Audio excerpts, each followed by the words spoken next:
Ew, I'm recording this joint early in the morning, so please pardon my voice. Alright, so today we got the Blackhawks. I'm going to have to do this kind of rapid fire because they had 3 first-round picks. We'll start off with Kevin Korchinski at the 7th overall pick. Big D-man from the dub. Now for the player, Kevin Korchinski is a really good pick, but for the 7th overall pick, they could have definitely gotten way higher quality prospects. But I do sort of understand their reasoning, but they could have also gotten him for the 13th overall pick. I'd say of the 3 players that they drafted, he definitely has the highest ceiling. But here's why I personally believe that they picked him. You watch his play style, and he is very similar to Zach Werenski. My opinion is if they develop him right, he will be very similar to Zach Werenski. And I think they're trying to maximize Seth Jones' potential because he did have a good year last year with them. But if you put another Zach Werenski up there, they're going to be an elite duo just like he was with CBJ back then when he played with Zach Werenski. It's eerily similar how his play style is to Zach Werenski, but right now he's just the Walmart version of him. He's a great skater, solid playmaker, and has a booming shot. He was honestly one of my favorite defensemen coming into this draft, but I didn't think he would get drafted this high by any means. But if he does develop a stronger defensive game and becomes a quicker decision maker in the offensive zone, he will be like Zach Werenski, making the pick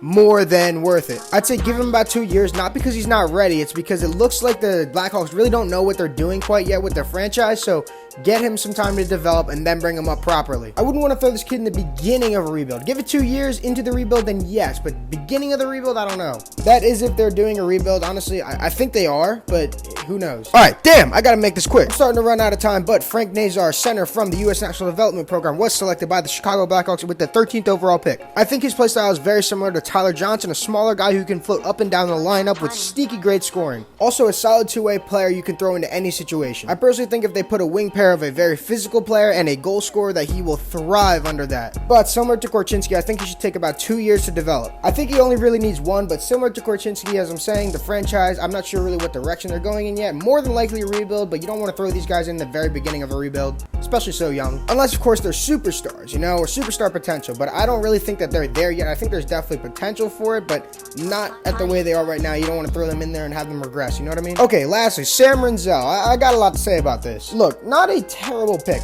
I don't think it's a horrible pick. He's a good skating defenseman. He's a strong guy. He's a big dude. Good skater. He's great. He can jump up into the rush at any time. The problem, in my opinion, a lot of his scouting came from his high school. That's what he's actually listed as, his high school, playing for Chaska High School. Now, he did play end of season, beginning season of USHL, but that's not where they're primarily basing their scouting report off. Again, not saying this is a bad pick by any means. But with the 25th overall pick, you know who's still available? But the players who went right after him were Philip Nazar, Yuri Kulich, Brad Lambert, Isaac Howard, and Reed Schaefer, even with Jagger Firkus, Owen Beck, and Ryan Chesley in the 2nd round. They had the 39th overall pick as well. If they really wanted Renzel, they could have gotten him then. Honestly, I gotta give their draft a high C+, low B- maybe, only based off who was available at all 3 of their picks.